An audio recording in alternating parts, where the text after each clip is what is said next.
Hi అండి, అందరికీ నాకు వండటం వచ్చండి ఛానల్కి స్వాగతం. ఈ వీడియోలో వంకాయ పులిహోర ఎలా చేసుకోవాలో చూపిపోతున్నానండి. చిన్నప్పుడు మా నాన్నమ్మ చేసే వంటల్లో నాకెంతో ఇష్టమైన వాటిలో ఇది కూడా ఒకటండి. ఈ వంకాయ పులిహోరని వేడి వేడిగా అన్నంలోకి వేసుకుని కలుపుకుని తింటుంటే తిన్న కొద్దీ తినాలనిపిస్తూ ఉంటుంది. అలాగే నోటికి చాలా తృప్తిగా ఉంటుందండి. చేసుకోవడం అయితే నిమిషాల్లో పని. దీన్ని ప్రిపేర్ చేసుకోవడానికి ఫస్ట్ అయితే నేను ఇక్కడ ఒక పావు కేజీ వరకు వంకాయలు తీసుకున్నాను. ఇవి మా పెరట్లో కాసిన వంకాయలే అండి. చూడండి ఎంత ఫ్రెష్ గా ఉన్నాయో. ఈ విధంగా ఫ్రెష్ గా ఉన్న వంకాయలతో మనం పుల్లకూర చేసుకుంటే చాలా చాలా బాగుంటుందండి. వీటిని ఒకసారి కడిగి తుడిచిన తర్వాత ఇప్పుడు నేను చూపిస్తున్న విధంగా ముక్కలుగా కట్ చేసుకోండి. మధ్యలోంచి ఇలా 4 భాగాలుగా కట్ చేసి చిన్న చిన్న ముక్కలుగా కట్ చేసి వీటిని తీసుకోవాలి.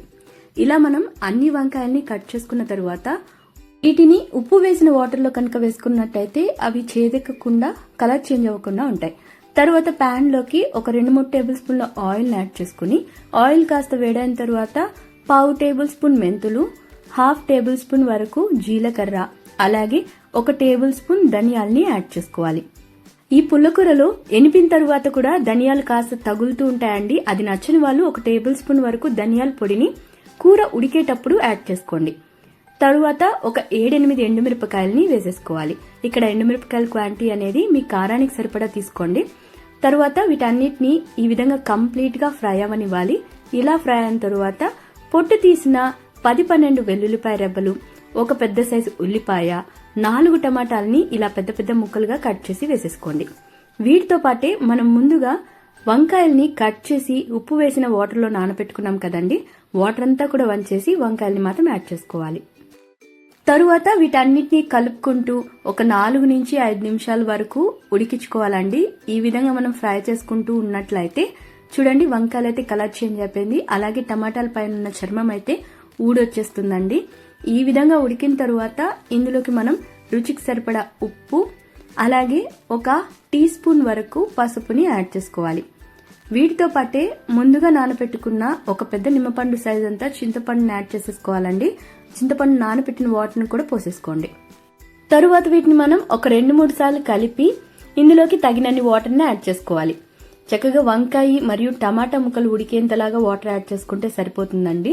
ఇప్పుడు నేను చూపిస్తున్నాను కదా, ఈ రేంజ్ లో వాటర్ యాడ్ చేసుకుని దీన్ని మూత పెట్టేసుకోండి. మూత పెట్టి ఒక 4-5 నిమిషాలు వీటిని ఉడికించుకున్నట్టయితే వంకాయ మరియు టమాటా ముక్కలు చక్కగా మెత్తపడిపోయి బాగా సాఫ్ట్ గా ఉడికిపోతాయండి. ఈ విధంగా ఉడికినట్టయితే సరిపోతుంది. ఫైనల్ గా ఒక గుప్పెడు కొత్తిమీర రెమ్మల్ని తరిగి యాడ్ చేసుకోండి. ఇలా కొత్తిమీర యాడ్ చేయడం వల్ల పుల్లకూర టేస్ట్ ఇంకా పెరుగుతుంది. ఇలా మనం యాడ్ చేసిన తర్వాత కలుపుకుంటూ 1 నిమిషం వరకు ఉడికించుకోవాలి. ఇలా కలుపుకునే టైంలోనే చక్కగా వీటిని నలుపుకుంటూ మిక్స్ చేసుకోండి. ఈ విధంగా చేస్తూ 1 నిమిషం ఉడికిన తర్వాత మనం స్టవ్ ని ఆఫ్ చేసేయచ్చు. ఇప్పుడు వీటన్నిటిని రాళ్ల సట్టి ఉంటాయి కదండి, వాటిలోకి షిఫ్ట్ చేసుకోవాలి. ఇంట్లో ఒకవేళ రాళ్ల సట్టి లేదంటే మీరు స్మాషర్ తో అయినా వీటన్నిటిని చక్కగా మ్యాష్ చేసైనా తీసుకోవచ్చు. కానీ రాళ్ల సట్టిలో ఎనుపుకుంటే టేస్ట్ చాలా బాగా వస్తుందండి. దీన్ని పప్పు కుత్తితో చక్కగా ఇప్పుడు నేను చూపిస్తున్నాను కదండి, ఈ విధంగా లైట్ గా ఎనుపుకోవాలి. మరీ మొత్తం అన్ని ఎనిగేంతలాగా మనం వీటిని ఎనపాల్సిన అవసరమే లేదండి. ఎండుమిరపకాయలు మరియు చింతపండు మెదిగేంతలాగా ఎనుపుకుంటే సరిపోతుంది.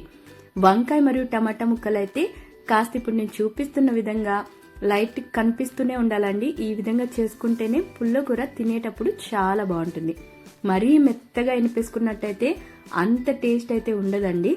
ఈ విధంగా ఎనిపిన దాన్ని పక్కన పెట్టేసుకుని ఇప్పుడు ప్యాన్ లోకి ఒక 2-3 టేబుల్ స్పూన్ల ఆయిల్ ని యాడ్ చేసుకోండి.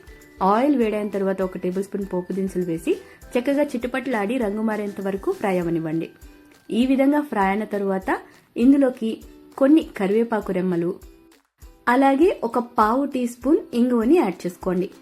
ఇంగువ ఫ్లేవర్ నచ్చని వాళ్ళు ఈ పుల్లకూరలో యాడ్ చేసుకోకపోయినా పర్లేదు.